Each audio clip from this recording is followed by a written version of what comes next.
Welcome to Owning a Piece of America. I'm Faith Bautista.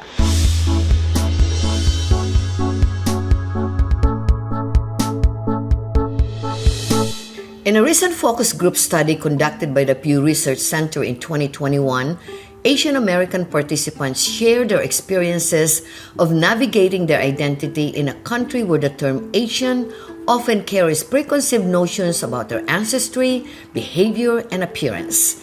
The study used a mix of research methods led by Dr. Neil Ruiz, the Associate Director of Race and Ethnicity Research. I got to speak with Dr. Ruiz at the Research Center to fill us in on his findings. Pew Research Center is a fact tank. We like to provide data, facts, kind of just objective and voices of the people, and in a very objective way. So that way we, policymakers, governments, and even ourselves could just understand what is the population thinking, what are people thinking. In particular, in this case, what are Asian Americans thinking and their opinions about their lives here in America. Many people think that Asians are all monolithic. There's one Asian race, right? But there's a diversity of Asian Americans. Filipino, like us, Chinese, Bhutanese, Burmese, Lao, and we need to figure out a different way of capturing all those voices and those very different experiences living in the United States. Dr. Ruiz told me about the 66 focus groups he conducted for his study on Asian American identity. These groups included representatives from 18 different Asian ethnicities and spoke 18 languages. The purpose was to understand the meaning of being Asian in America from the participants' own words. So in the United States, there are, the 8% population, China, India, Philippines, Korea, Japan, and Vietnamese, that in order. And there's other sub-ethnic group. Can you describe all of that? Doing this study was fascinating because, you typically think of the big six, right? Like you mentioned, that they consist of 85% of the Asian population in the United States. But there are smaller groups, some who came in as refugees, like Bhutanese, Burmese, Hmong, and others who come in different ways as being sponsored by their family members. And there are different starting points, right? Someone from who's Hmong, very different from someone who's Filipino. So what did Dr. Ruiz find from his Asian American focus group study? What was the consensus of the participants? Well, first we found identity was one of the big topics. We wanted to understand, how do people identify in the United States, right? Asian American, Filipino American, and we had a large discussions and debates of when they choose to decide to say they're Asian or Filipino or add the dash American. Dr. Ruiz's research revealed that some smaller, less populous groups in the U.S., such as Bhutanese and Cambodians, prefer to identify as Asian because they feel that Americans are unfamiliar with their countries of origin. On the other hand, Asian Americans who were born in the U.S. may debate with their parents about whether they prioritize their American identity or their heritage from their ancestral Asian country. Immigrants, Asians who were immigrants, they were born abroad and immigrated to the U.S. We found that many of them were talking about, they're building a new life in America, right? But they're still strong being Filipino or Lao or Hmong as their strong identity because that's what they know. That's the culture they grew up. But then for U.S. born, like Filipinos or Hmong who were born in the U.S., they talk about the struggle of, am I with my parents' culture? Do I follow their rules or heritage? Or am I supposed to just follow my dreams? Like America's telling me to be individualistic and follow my own way. So that's the difference I noticed. And for people who were born abroad, they also debated about when do they add American? Like, is it at the point of getting a U.S. citizenship, the passport? Even when they have that, some people were like, well, I'm not really still American. I'm still Vietnamese at the same time. So it's very interesting just to hear how complex identities are among Asian Americans. Along with the study, the Pew Research Center developed a video to accompany the Asian American focus group to highlight some of the stories heard from the project. I straight up just identify myself as a Chinese American woman. I think it's very important to mention the fact that where my parents are from, who I am. When I came to the U.S., I was 5 years old. And I remember feeling confused. I remember feeling, which one is my home? Because I was young enough that I didn't really remember a full experience of being in Laos. But I also remember thinking, I don't fit in here. Well, I would say I think myself as Hmong American. The majority of Hmong were able to adjust to the American way of life. But the older generation, they don't. They just feel like, well, I like to go back to my country, but then there's no country. I think of my kids as being American because they cannot go back to Laos and say, I am Hmong, because they don't speak a word of Hmong, but they understand what that is, but they cannot say anything back. Coming up, we will learn about the journey that led Dr. Ruiz to become the author of his research and the associate director of the Pew Research Center. I learned that they were not just raising myself, but they were raising a whole village of my cousins. And that made me realize, how can I understand what's going on here?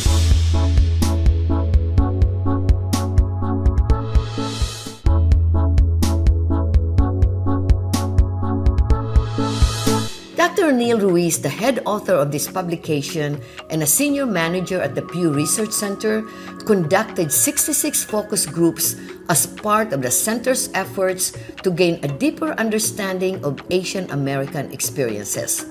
But how did Dr. Ruiz come to be in this position and lead this research project? When I was doing my PhD, my father brought me back to the Philippines. And it was there that I learned a lot about history of my own family. And my parents, I met over 200 cousins that I never knew. 200? Yes, in Lingayen, Pangasinan, which is a northern province of the Philippines.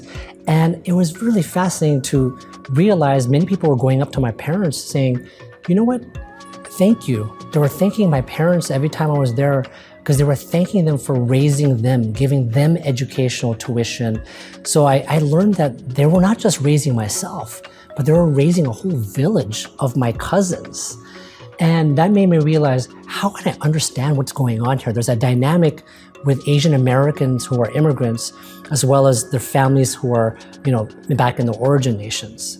So that's what started this. I started learning more about that, about the Philippines, and then now broader in trying to understand, this diversity. If everyone has these very similar experiences or different experiences of being Asian American, or U.S.-born Asian as well. Given the extensive research that has been conducted on Asian Americans, I was curious about why he chose to delve so deeply into this topic rather than explore other areas of study.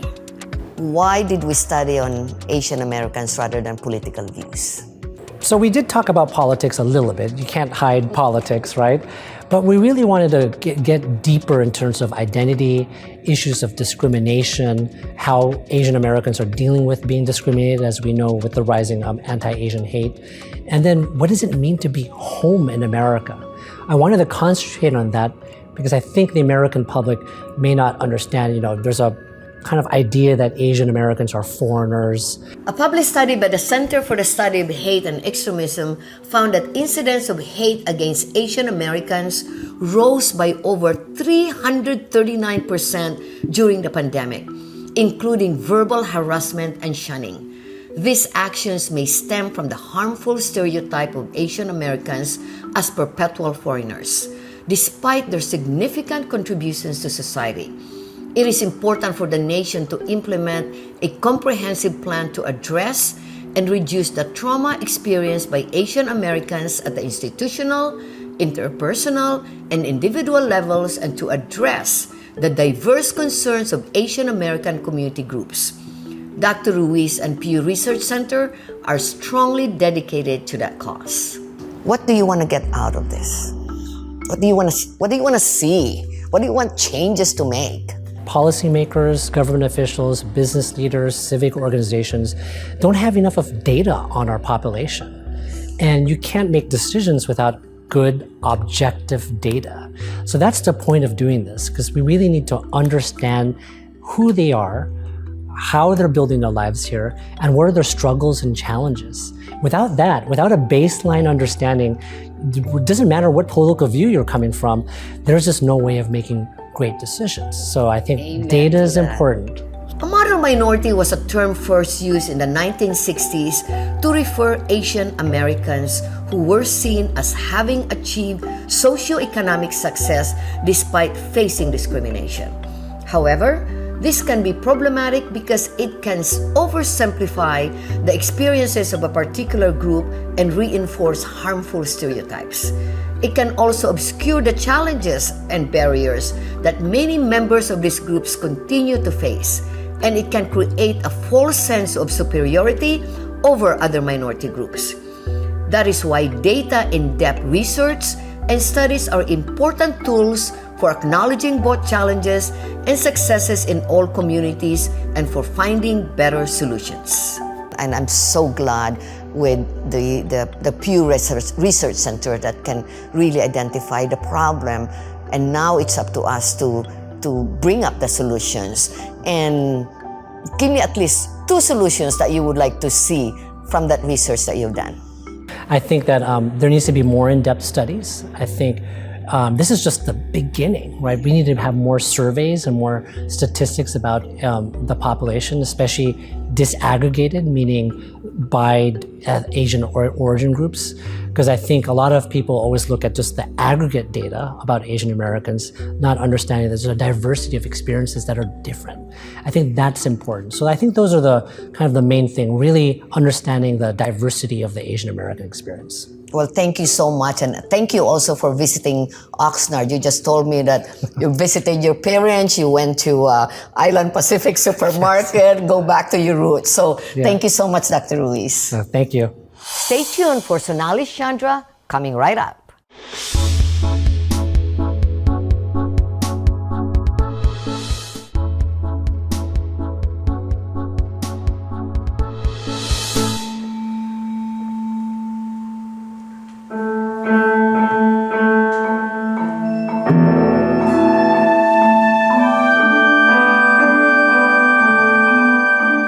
In 2011, Shauna Quill became the executive director of the New York Youth Symphony.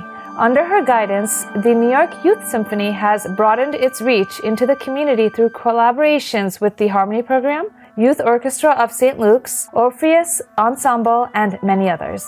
I got the chance to speak with Shauna about the New York Youth Symphony and learn how it's developing the next generation of musicians. She expressed the qualities of her talented students and percentage of the ethnic background of the orchestra. It's 55% Asian. They are the overachievers. They're the super students. They're so committed. They're so focused. I wanted to learn what was so special about the New York Youth Symphony and how both the community and the students felt about it. The community support in the AIPI community has been wonderful, and the parents are very involved with us, and these kids are friends for life. I think what's special about New York Youth Symphony is it's not a school. A lot of them who do a Saturday program like a Juilliard pre-college or Manhattan School of Music pre-college, it's all day. They're doing history and theory and ear training on top of lessons and orchestra. When they come to us, it's because they want to come play with their friends, this amazing music, and then go to Carnegie Hall. So it's a different mentality. It's a different feeling. So when they're with us, they say to us, it's fun in a different way. It's not school, right?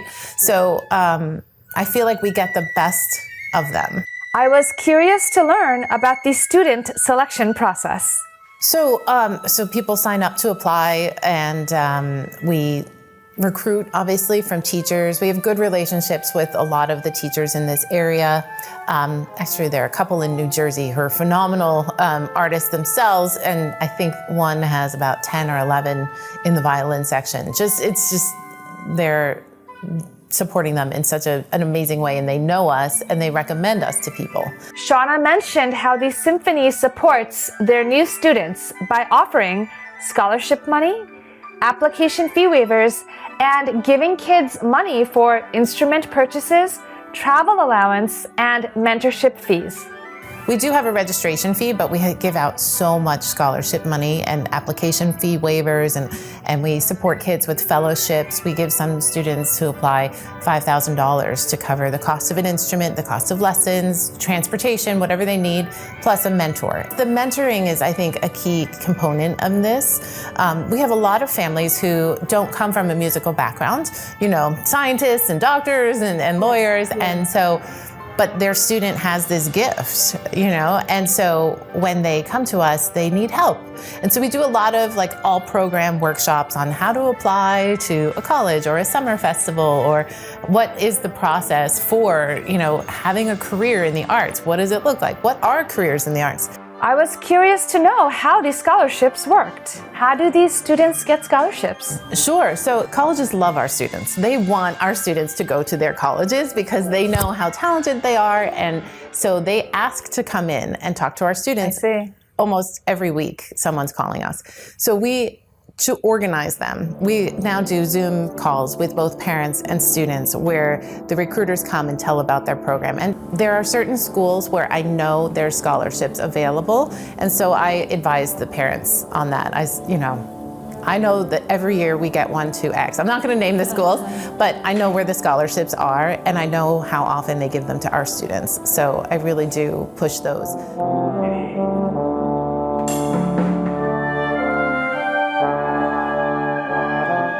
I wanted to dig deeper into the AAPI background of the symphony group.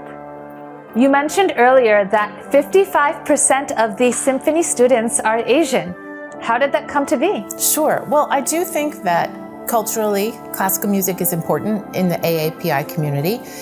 You see that, abroad as well as here in the States. And I think that those parents start, much like I did, with their kids at ages 3 and 4 with the first Suzuki lessons. And some take it to it and immediately become excellent. And they progress to us. We start at age 12. So whoever applies to us, we are so fortunate that they've had that support at home from the AAPI community, especially. Because again, it's culturally important to them. And they understand the importance and the value of studying classical music. It supports learning, it supports focus, team leadership. There's so many benefits to arts education. And that has been embraced by the AAPI community for years. And so we are the lucky benefactors of that support. And those students excel. It's wonderful. Coming up, we'll talk to Principal Clarinetist Joshua Choi of the New York Youth Symphony and learn how they were nominated for a Grammy Award.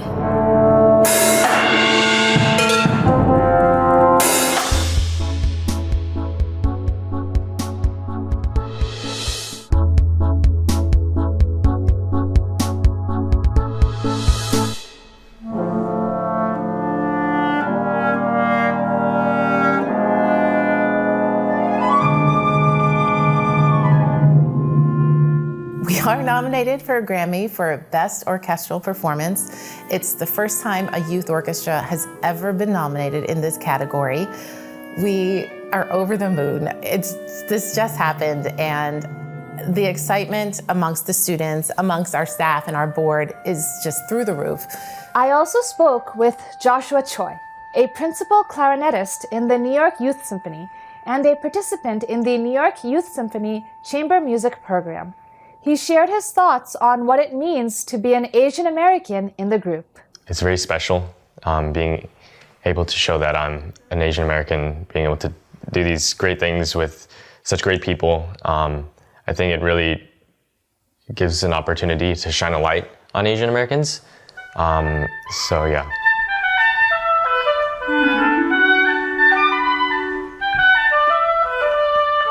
Tell me, how did the Grammy nomination come about, and how do you feel about it? Yeah, so our orchestra decided to record an album during the pandemic. It was a hard time for us, and to join, we weren't able to join as one whole orchestra, as a group. So we decided to create this project because we couldn't perform. Everything was shut down and we couldn't perform.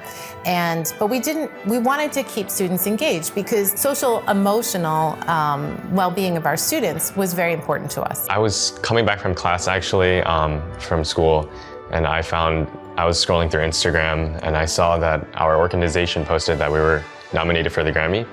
I really couldn't believe it. The first person I told was my roommate, and we're both kind of just staring at each other. You know, I still can't process it that our orchestra is nominated with all these other great orchestras. You know, I always listened to these orchestras growing up, and now being able to be sharing the same nomination, it's just amazing. After discovering the New York Youth Symphony, I was captivated by the possibilities they offer and the impact they have on the musical and student community. I asked Shauna to impart a final teaching to the world. I think, you know, in today's crazy world that we're all living in, we've all been through a lot. I think music is a universal language that can heal, that can bring you together in communities. It is a force of its own, and I highly encourage kids to keep going, keep practicing. I'll tell my daughter the same. You tell your kids the same too. I think that it's really important, and I think the lifelong lessons and friendships that can be built through it are the reason enough to do it.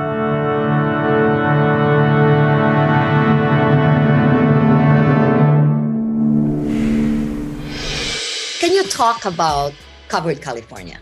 So Covered California is California's state-based health insurance marketplace. We are a single place where you can come if you need health insurance and shop for your options. We are also the only place in California where you can receive financial assistance to help you afford that health insurance. And now it's really the time to sign up.